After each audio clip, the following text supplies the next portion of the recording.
We're the King 5 investigators. We need to talk to you about Rainier recovery. It looks like your signature is on the records there. Does that seem accurate? Is it concerning? It is concerning. That I've just been a law-abiding citizen forever. I've just done it the way you're supposed to do it. It's just wrong.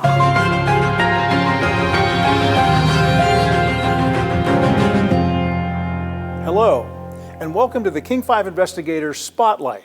I'm Chris Ingalls. At King 5, our investigative team exposes corruption, mismanagement, and wrongdoing throughout our region. We're delivering these reports in a monthly roundup with investigations that make a real difference. Tonight, the King 5 investigators reveal Washington's newborns are testing positive for drugs in their system at rates far exceeding the national average. Here's Kristen Goodwillie with her continuing investigation, fentanyl's youngest victims. All three of these mothers have one thing in common. I was pregnant and using fentanyl. I just knew that, we both had meth in our systems and that we needed to get clean. Their babies were born with drugs in their systems and withdrawal symptoms. It's called neonatal abstinence syndrome, or NAS. I felt guilty every day. Every day I was crying because of the guilt and shame, and I didn't know really how to ask for help. Federal records show the number of babies born with NAS across the country is going down. But the King 5 investigators found Washington faces a troubling exception. A recent Washington State University report reveals in 2022, babies born withdrawing from drugs dramatically exceeds the national average by nearly double. But where I am right now, Spokane, it is dramatically worse. According to the WSU report, Spokane is at the epicenter of this crisis, labeled as an area of heightened concern. In Spokane County, nearly 3.5 times the number of babies are born with NAS compared to the national average. And is it concerning? It is concerning. It's telling me that we have too many families that are not getting the care they need and not getting the support they need. Why would that be? Why would Washington's, and specifically Spokane's, numbers be so much worse than the national average? The researcher of this WSU report says our homeless problem could be one of those reasons. Research shows substance abuse is more prevalent in homeless populations. Washington ranked third nationwide for homelessness in a 2024 congressional report, trailing only New York and California. We know that there's a big correlation or strong correlation between having substance use disorders and having mental health issues, being in poverty. And so what else is there to do other than do drugs? And that just kind of numbs the depression or whatever that people are dealing with being homeless. Mothers like Erin say it could also be Washington's lax approach to drugs. In 2021, Washington downgraded drug possession to a misdemeanor. There's not really very many punishments for people doing drugs. The assistance ends up just allowing them to continue to do drugs, but more comfortably. As for Spokane, the federal government says it's a cesspool for drug activity. The DEA says it's a central hub for narcotics distribution because of its close proximity to Canada and I-90. Do you think that Washington is doing enough to help moms and babies in this type of situation? Probably not. No. State leaders say treatment has to be the priority to tackle the state's fentanyl problem. Maddie's Place in Spokane is the only place in the state and one of 4 in the country that provides housing and treatment for mothers and their infants together. I hope that people will see that this place fills a big need. Maddie's Place has served as a lifeline for these 3 mothers in various states of recovery. Oh, you little stink bug. Stinking cute. There's no resource in the state that provides what we're providing, which is to the mom and the baby during this critical time period, where you're actually licensed to treat the baby, and then at the same time, you're really treating the mom too. This area is where our mom's team is located. Maddie's Place president and CEO Sean Cross says their model is a success. Since opening, they've served 122 babies, with 95 staying with their parents, rather than going into foster care. He says they're also cheaper than a hospital. So we're really changing the trajectory of the infant's life, and the trajectory of the parent's life. Despite its success and plans to expand, the organization is facing a crisis. We are at risk of losing our funding and not having it continued, and so we're at risk of closing. If Maddie's Place loses its state funding, it could close in 2 months. They're asking the legislature for $2.2 million. It's money that would be added to the governor's already strapped budget. Advocates argue the high number of affected infants means Maddie's Place needs to be a priority. Unfortunately, there's a lot of people out there who need the same help we did, and there's just not places for it. We should have alarm bells that are going off, and I don't care what the budget crisis is in the state of Washington. This should be our number one priority, is dealing with this. We're in a free fall. Since Kristen's story aired, the governor's budget was finalized and Maddie's Place was able to get its funding. When the state closed a chain of substance abuse treatment clinics last November, we found there was more to the story. Our investigation led to troubling evidence pointing to a Pierce County lawyer. She's the same attorney exposed nearly a decade ago in our series, Sobriety for Sale. Here's our new 2-part investigation. So we're just going to walk right back there, okay? This is the night that started Brett Ryan on a downward spiral. We'll go back to our office. We offer you the official breath test. He's accused of driving under the influence in Pierce County. State troopers found cans of alcohol in his truck. And he said I was intoxicated, but I don't know. Brett Ryan's arrest in 2023 was his first brush with the law in several years. He got the DUI, and then I think that set him back. Look at that one, that's really cute. It was a heartbreaking relapse to Judy Russo, a mother who saw so much good in her only son. That's a good picture of him. Nearly every image shows Brett fishing, smiling, having fun with friends. Loved everybody, everybody loved him. He didn't have a mean bone in his body. But her 36-year-old son also faced challenges. When did you first detect that he might have a drug or alcohol problem? He was probably about 17. With that long-term addiction history, Judy was hopeful when the DUI attorney that her son hired, the law firm of Barbara A. Bowden in Lakewood, quickly referred Brett to a drug and alcohol treatment clinic. It's obvious that he needed help, and that was his way to get it. Brett enrolled at the Puyallup office of Rainier Recovery, a chain of 3 state-licensed treatment clinics that the Bowden legal team sent many clients to. They're the pros. They're the ones that should have picked up on it right away. But Rainier Recovery failed to pick up on Brett's history of hardcore drug use, according to these documents from the Washington Department of Health. Acting on a complaint last year, health investigators uncovered an extensive pattern of corrupt practices. They include falsified urinalysis tests, unlicensed counselors, and an unnamed law firm that wanted clients' assessments doctored so their addiction would not appear as severe to judges and courts. There's a lot of references in these documents to a law firm. Yeah. What was the law firm and what were they doing? So that was Bowden Law Firm. That was Barbara Bowden's law firm. Alyssa Keene was Rainier's director of operations until May of last year. She says Bowden lawyers coordinated with Rainier Recovery owner and CEO Jeremiah Dunlap. He would pressure his counselors to downgrade treatment plans for Bowden clients, according to Alyssa and other employees who spoke to the Department of Health. And then it would be, we just want to make the attorneys happy. And regularly it would kind of just be burned into your head, like, that's the moneymaker. Were you pressured into altering an assessment or evaluation? Yes. Alyssa is the only one of 4 former Rainier counselors we talked to that was willing to appear on camera. If you get pulled over for a DUI, the officer may release you. All said that the law firm of Barbara Bowden, a longtime DUI attorney in Pierce County, demanded that Dunlap change their clients' assessments to a lower level. There were things we weren't allowed to report to the courts, employees told investigators. A 5th former employee, who had a different take, also agreed to an on-camera interview. This is Phoebe, and this is Booger. Booger is my emotional support dog. Jennifer Richards says she saw no misconduct at Rainier Recovery. Even though she was a counselor trainee, not a fully licensed counselor, Jennifer Richards' title was lead clinician. Barbara Bowden's office never called the shots. We had way more clients that had nothing to do with Bowden's office. We understand it's a tough situation to be in. But Brett Ryan's case reveals how Bowden's law firm may have used manipulated assessments to get clients a lighter sentence. A Rainier Recovery Counselor designated Brett NSP, no significant problem, requiring the lowest level of treatment. All rise.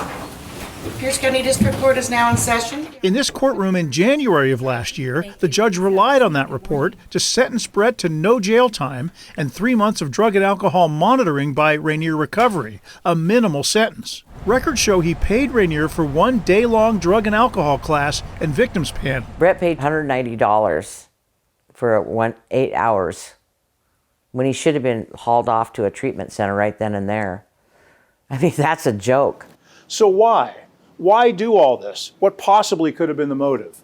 In a final order signed with the state, Rainier's owner Jeremiah Dunlap did not dispute that it was maximum revenue, money, and that he had a deal with Bowden. Records say Bowden's success rates, getting light sentences and less treatment, attracted more clients to her firm. And Rainier profited with a steady stream of paying clients referred by Bowden's firm. Everybody wins, except perhaps for the client. The King 5 investigators made several attempts to contact Barbara Bowden and did not get a response. We tracked her down outside the Pierce County Courthouse. Hello, Ms. Bowden. We're the King 5 investigators. We need to talk to you about Rainier Recovery. Were you telling employees there? I have to go to court. Were you telling employees there to alter evaluations, ma'am? Bowden did not answer the many questions we have about her law firm and its relationship with Rainier Recovery Centers and its owner.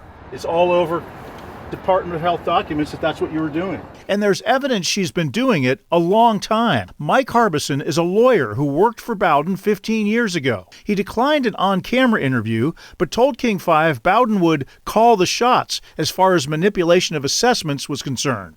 Harbison said at the time he was a young attorney and I didn't know how evaluations work. The consequences of improper assessments and treatment can be tragic. I was laying in bed and starting to go to sleep and I heard a thud. We'll show you what happened to Brett Ryan just weeks after his DUI sentencing. And we uncover that the Rainier Recovery Counselor who assessed Brett for that court recommendation is someone we've spoken to before. We've learned a few things since the last time we did an interview. It looks like your signature is on the records there. Does that seem accurate? We continue now with Sobriety for Sale 10 years later, with a look at the long, questionable history of attorney Barbara Bowden and the fate of her client, Brett Ryan. A late-night 911 call from this house in Sumner in Pierce County. 7 or 12, we're upstairs. First responders came running to a reported drug overdose. I was laying in bed and starting to go to sleep and I heard a thud. Judy Russo's 36-year-old son was lying motionless on the floor in this upstairs room of her house. All hell broke loose. There were people running all over this place. Ambulances, police, the aid cars. Later, she would learn her only son, Brett Ryan, died of a fentanyl overdose, a tragic end to his on-again, off-again addiction. And they finally broke the news to me, and I was kind of in shock. Brett Ryan was supposedly receiving treatment at the time he died in February of last year, enrolled at Rainier Recovery Centers by court order after a DUI arrest. But months after his death, all 3 locations were shut down for a pattern of corrupt practices, according to state health department records. In one case, documents describe the tragic story of patient 14 and how the clinic failed to ensure that he was treated properly. Using clues like the date of patient 14's death, the drugs found in his system, and county death records, we were able to identify patient 14 as Brett Ryan and find his mother. But he tried really very hard to get clean and sober. He was for a long time. Judy Russo provided her son's treatment records with the names of the Rainier Recovery staff members that assessed his condition. It looks like your signature is on the records there. Does that seem accurate? Jennifer Richards was a counselor trainee, new to her first job, who evaluated Brett's addiction and determined his treatment. Did you think you were capable of doing that job? It was overwhelming. Records show how she determined that Brett was NSP, no significant problem, requiring the lowest level of treatment, even though he told her this. Patient 14 said, "I drink because I have switched from heroin to alcohol." That sounds like somebody with a very significant problem. It does. It sounds to me like what he's telling you is he has a very serious drug and alcohol problem. Yes. That's what it sounds like. Was this did you make a mistake here? I might have.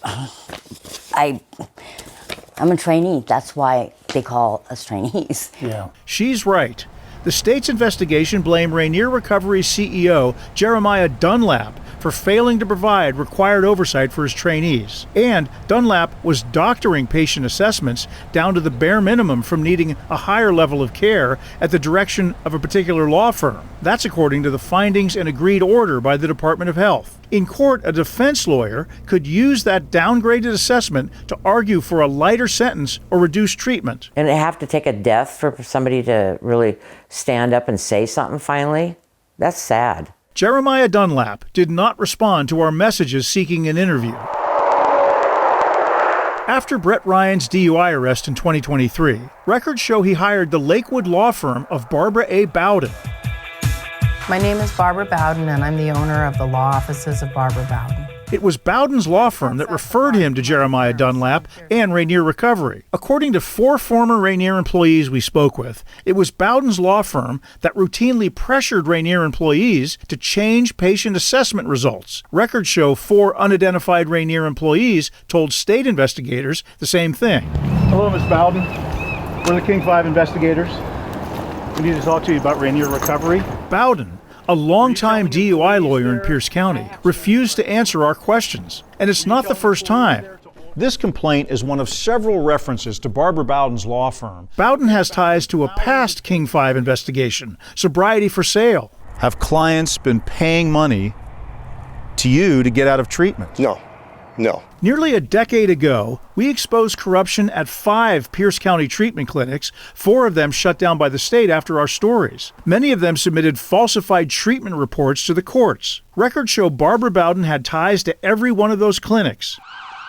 In one case, a Bowden DUI client was rated NSP, no significant problem and minimal treatment.